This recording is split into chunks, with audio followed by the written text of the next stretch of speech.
পূর্ণ শক্তিতে মার্কিন সামরিক বাহিনীর লক্ষ্যবস্তুতে আঘাত আনতে সম্পূর্ণ প্রস্তুত রয়েছে ইরান। দেশটির সামরিক বাহিনীর মুখপাত্র এক কড়া হুঁশিয়ারি দিয়ে জানিয়েছেন, ইসরায়েলের সঙ্গে সাম্প্রতিক 12 দিনের যুদ্ধ থেকে গুরুত্বপূর্ণ ও বাস্তব শিক্ষা নিয়েছে তেহরান। সেই অভিজ্ঞতার আলোকে ভবিষ্যতে যুক্তরাষ্ট্র যদি কোনো ধরনের সামরিক হামলা চালায়, তবে তার জবাব সর্বোচ্চ শক্তি দিয়েই দেওয়া হবে।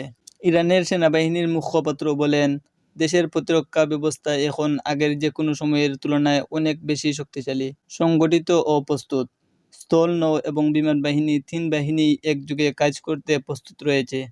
তিনি আরও দাবি করেন, ইরান কেবল আত্মরক্ষার মধ্যেই সীমাবদ্ধ থাকবে না, প্রয়োজনে শত্রুপক্ষের সামরিক ঘাঁটি, নৌবহর এবং কৌশলগত স্থাপনাগুলোতে সরাসরি ও নির্ভুল আঘাত আনতে সক্ষম। বিশেষজ্ঞরা বলছেন, ইসরায়েলের সঙ্গে সাম্প্রতিক সংঘাত ইরানের সামরিক কৌশলে বড় পরিবর্তন এনেছে। এই 12 দিনের যুদ্ধে ইরান আধুনিক প্রযুক্তি, ড্রোন ও ক্ষেপণাস্ত্র ব্যবহারের মাধ্যমে নিজেদের সক্ষমতা প্রমাণ করার চেষ্টা করেছে। সেই অভিজ্ঞতাই এখন যুক্তরাষ্ট্রের বিরুদ্ধে সম্ভাব্য সংঘাতের প্রস্তুতিতে কাজে লাগানো হচ্ছে। এদিকে মধ্যপ্রাচ্যে সামরিক তৎপরতা বাড়াচ্ছে যুক্তরাষ্ট্র।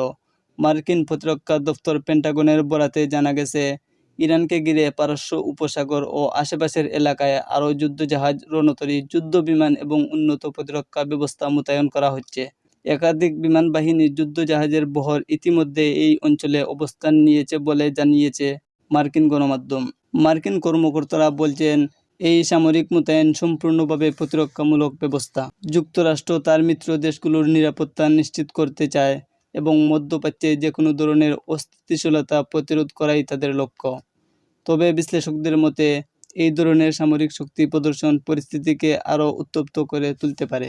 ইরান ও যুক্তরাষ্ট্রের মধ্যে দীর্ঘদিন ধরেই উত্তেজনাপূর্ণ সম্পর্ক বিদ্যমান।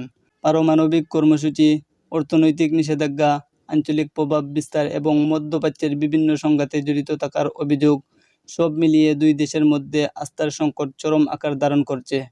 সাম্প্রতিক ইসরায়েল-ইরান সংঘাত সেই উত্তেজনাকে আরও বাড়িয়ে দিয়েছে। এই পরিস্থিতির মধ্যেই আলোচনার ইঙ্গিত দিয়েছেন যুক্তরাষ্ট্রের প্রেসিডেন্ট ডোনাল্ড ট্রাম্প। তিনি জানিয়েছেন, একাধিক যুদ্ধজাহাজের বহর পাঠানো হলেও ইরানের সঙ্গে কূটনৈতিক আলোচনার পথ এখনও বন্ধ হয়নি। ট্রাম্প বলেন, যুক্তরাষ্ট্র যুদ্ধ চায় না, তবে প্রয়োজনে নিজের স্বার্থ এবং নিরাপত্তা রক্ষায় কঠোর পদক্ষেপ নিতেও পিছপা হবে না। প্রেসিডেন্ট ট্রাম্পের এই বক্তব্যকে অনেক বিশ্লেষক চাপ ও আলোচনার সমন্বিত কৌশল হিসাবে দেখছেন।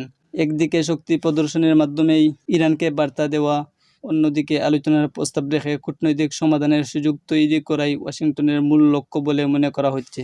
অন্যদিকে ইরানও জানিয়েছে, তারা আলোচনার বিরোধী নয়, তবে সেই আলোচনা হতে হবে সম্মানের ভিত্তিতে, কোনো ধরনের হুমকি, চাপ বা একতরফা শর্ত ছাড়া। ইরানি কর্মকর্তারা স্পষ্ট করে বলেছেন, নিষেধাজ্ঞা বহাল রেখে কিংবা সামরিক ভয় দেখিয়ে কোনো আলোচনার ফলপ্রসূ হতে পারে না। মধ্যপ্রাচ্যের এই উত্তেজনাপূর্ণ পরিস্থিতির প্রভাব পড়তে শুরু করেছে বৈশ্বিক অর্থনীতিতেও। আন্তর্জাতিক বাজারে জ্বালানি তেলের দামে অস্থিরতা দেখা দিয়েছে। বিশেষ করে পারস্য উপসাগর দিয়ে তেল পরিবহনে বাধাগ্রস্ত হওয়ার আশঙ্কায় বিনিয়োগকারীদের মধ্যে উদ্বেগ বাড়ছে। একই সঙ্গে আন্তর্জাতিক মহল ও পরিস্থিতির উপর নজর রাখছে। জাতিসংঘ সহ বিভিন্ন দেশ উভয় পক্ষকে সংযম দেখানোর আহ্বান জানিয়েছে। তারা বলছে, যে কোনো সামরিক সংঘাত শুধু মধ্যপ্রাচ্যের নয়, গোটা বিশ্বের শান্তি ও স্থিতিশীলতার জন্য হুমকি হয়ে উঠতে পারে। সব মিলিয়ে ইরান ও যুক্তরাষ্ট্রের মধ্যে চলমান এই শক্তি প্রদর্শন, পাল্টা হুঁশিয়ারি এবং কূটনৈতিক টানাপোড়েন কোন দিকে মোড় নেয়, সেটাই এখন সবচেয়ে বড় প্রশ্ন। যুদ্ধের পথে যাবে নাকি আলোচনার টেবিলে বসবে, সেই দিকেই এখন তাকিয়ে রয়েছে বিশ্ববাসী।